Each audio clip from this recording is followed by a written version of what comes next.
Kanti ezinkundleni zokuxhumana sekusabalala ividiyo yenyanga yakuleli edumile eyaziwa ngelikaKhehlelezi umzu inyanga yodumo, kanti le nyanga iphinde ibe umholi webandla laseZayoni, kanti le nyanga izwakale ikhuluma kwi-podcast and chill kusho kaMac G ngesikhathi iphawula emibuzweni ibiwubuza ukuthi yayenza njani, yayithathaphi imali engaka ngesikhathi kuyi-lockdown, kanti bisiphendula yazafaka negama lokuthi iningi labefundisi abakuleli eNingizimu Afrika amandla bawalanda kuyena.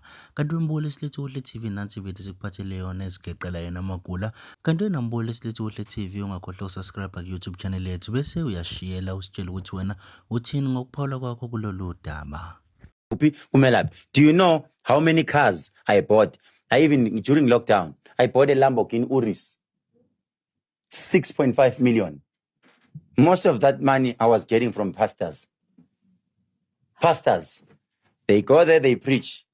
If you ask me today, why uKhehlelezi are in ministry?